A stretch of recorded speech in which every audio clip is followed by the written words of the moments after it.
আসসালামু আলাইকুম ওয়া রাহমাতুল্লাহি তাআলা ওয়া বারাকাতুহু। প্রিয় দর্শক, যে যেখান থেকে দেখছেন, আশা করি সকলে ভালো আছেন। আলহামদুলিল্লাহ, আমিও অনেক ভালো আছি। আজকে আবার একটি অনেক গুরুত্বপূর্ণ বিষয় নিয়ে আপনাদের সম্মুখে উপস্থিত হইলাম। বিষয়টি হয়েছে যে সোশ্যাল মিডিয়ার মাধ্যমে দেখা যাইতেছে আমাদের আসাম রাজ্য ত্রিপুরার একজন ব্যক্তি, এক মৌলভী, আমাদের আলা হযরত আজিমুল বরকত শাহ ইমাম আহমদ রাজা খাঁ ফাজিলে বেরেলভী রহমতুল্লাহ আলাই সম্পর্কে বাজে মন্তব্য করতেছে এবং কি সে ইমাম আহমদ রাজা খাঁ ফাজিলে বেরেলভী রহমতুল্লাহ আলাই কে অনেক গালিগালাজ করতেছে, তাকে কবর পূজারী, মাজার পূজারী বলে বলা হইতেছে এবং কি সে বলছে যে আলা হযরত আজিমুল বরকত শাহ ইমাম আহমদ রাজা খাঁ ফাজিলে বেরেলভী রহমতুল্লাহ আলাই নাকি কুফরি অবস্থায় মৃত্যুবরণ করছে এবং কি তিনি বলে মুরতাদ হয়ে মারা গিয়েছে। প্রিয় দর্শক, এই বিছি মৌলভী মুফতি আলী আকবরকে বলতে চাই যে এই ব্যক্তি আমাদের আলা হযরতকে নিয়ে বাজে মন্তব্য করলো, আলা হযরত নাকি কুফরি করেছে। আমি বলতে চাই যে মুফতি আলী আকবরকে বলতে চাই যে সর্বপ্রথম তুমি তোমার গুরু ঘন্টার যেগুলো কিতাব রয়েছে সেগুলো মোতালা করো, তারপরে কোনো ব্যক্তির উপর ফতোয়া লাগু করো। প্রিয় দর্শক, আপনারা সর্বপ্রথম এই ব্যক্তির ভিডিওটা স্ক্রিনের মাধ্যমে আছে, আপনারা লক্ষ্য করেন। তোর আহমদ রাজা খান সাহেব যে উলামায়ে দেওবন্দের সাথে বিরোধিতা করছিল, কাফির কুফির বলছিল, এই জন্য মৃত্যুর আগে যে মুরতাদ হয়ে মরছে তার প্রমাণ দিচ্ছি আমি। তুই বলছিস আমাদের আকাবির নাকি খতমে নবুয়তের অস্বীকারী। তোর যে আহমদ রাজা খান, এ তো পুরা ইসলামের অস্বীকারী রে। আল্লাহ রসুলের, আল্লাহর কিতাবের, কোরআনের অস্বীকারী, হাদিসের অস্বীকারী, মুহাম্মদ সাল্লাল্লাহু আলাইহি ওয়াসাল্লামের অস্বীকারী। তার প্রমাণ দিচ্ছি আমি তোদের আহমদ রাজা খানের কুফরি গুলা দেখাই দেবো একটা একটা। প্রিয় নাজরিন, আপনারা এই বিছি মৌলভী মুফতি আলী আকবরের ভিডিও ক্লিপটা দেখতে পারলেন। এই ব্যক্তি আমাদের আলা হযরতের বিষয় অনেক বাজে মন্তব্য করেছে। আমি তার আগে বলতে চাই যে এই বিছি মৌলভীর যে গরু ঘন্টা রয়েছে, এই বিছি মৌলভীর যে বাপ দাদা 14 গোষ্ঠী রয়েছে, তারা আলা হযরতের ব্যাপারে এবং কি উলামায়ে বেরেলভীর ব্যাপারে কি বলেছে, আসেন আমরা সর্বপ্রথম এটা জানে নেই। আপনি স্ক্রিনের মাধ্যমে লক্ষ্য করেন, একটি কিতাব রয়েছে মালফুজাতে মুহাদ্দিসে কাশ্মীরি।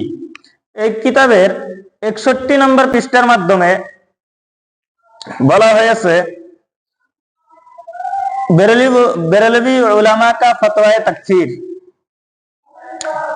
मुख्तार कादियानी ने एतराज किया कि उलमाए बेरेलवी उलमाए देवबंद पर कुफर का फतवा देते हैं और उलमाए देवबंद उलमाए बेरेलवी पर। इस पर शाह साहब ने फरमाया, अर्थात मुख्तार अहमद कादियानी अनवर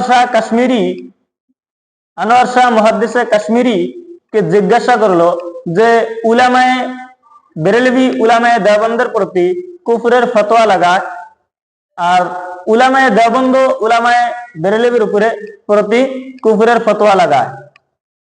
এর উত্তরে আনোয়ার শাহ মুহাদ্দিস কাশ্মীরি কি বলছেন শুনেন, দেখেন, আগে দেখেন, এখানে নিশানি লাগানো আছে, আপনারা দেখতে পারেন। मैं बतौर वकील तमाम जमाअत देवबंदी के जानिब से गुजारिश करता हूं कि हजरात देवबंद उनकी तकफीर नहीं करते। अर्थात আনোয়ার শাহ মুহাদ্দিস কাশ্মীরি বলেছেন যে আমি সমস্ত দেওবন্দি উলামাদের পক্ষ থেকে ওয়াকিল হিসাবে বলতেছি যে আমরা উলামায়ে দেওবন্দ উলামায়ে বেরেলভীদের উপরে কুফরের ফতোয়া লাগাই না। তাহলে এই কিতাবের দ্বারা স্পষ্টভাবে বোঝা গেল যে উলামায়ে দেওবন্দ উলামায়ে বেরেলভীদেরকে মুমিন হিসাবে গ্রহণ করছে। মুমিন হিসাবে আলা হযরতকে, উলামায়ে দেওবন্দ আলা হযরত আজিমুল বরকত শাহ ইমাম আহমদ রাজা খাঁ ফাজিলে বেরেলভী রহমতুল্লাহ আলাইহিকে মুমিন হিসাবে স্বীকৃতি দিয়েছে। তাহলে আজকের এই মুফতি আলী আকবর এই ইহুদির দালাল, জাহিলে মুরাক্কাব, নায়েবে শয়তান, ইহুদির দালাল এই ব্যক্তি বলছে যে আলা হযরত নাকি কাফের, আলা হযরতের আকীদা কুফরি। তে আমরা দেখব সহিহ মুসলিমের হাদিস, স্ক্রিনের মাধ্যমে আপনারা লক্ষ্য করেন, স্ক্রিনের মাধ্যমে লক্ষ্য করলে দেখতে পারবেন, আমি স্ক্রিনের মাধ্যমে হাদিসটি দিয়ে দিয়েছি। সহিহ মুসলিমের মাধ্যমে হাদিসটি রয়েছে, قال رسول الله صلى الله عليه وسلم أيما امرئ قال لأخيه يا كافر فقد باء بها أحدهما إن كان كما قال وإلا رجعت عليه। অর্থাৎ আল্লাহ রাসূল সাল্লাল্লাহু তাআলা আলাইহি ওয়াসাল্লাম বলেন যে যদি কোনো ব্যক্তি তার কোনো মুসলমান ভাইকে কাফির বলে, তাহলে সে ব্যক্তি যদি কাফির না হয় তাহলে সে নিজে কাফের হয়ে যাবে। আল্লাহ রাসূল সাল্লাল্লাহু তাআলা আলাইহি ওয়াসাল্লাম বলেছেন যদি কোনো ব্যক্তি কোনো মুসলমান ব্যক্তিকে কাফির বলে, সে যদি কাফির হয় তাহলে তার ফতোয়া তো ঠিকই আছে, কিন্তু যদি সে ব্যক্তি কাফির না হয়, মুসলমান হয়, মুমিন হয়, তাহলে যে ব্যক্তি ফতোয়া দিছে সেই ব্যক্তি নিজেই কাফির হয়ে যাবে।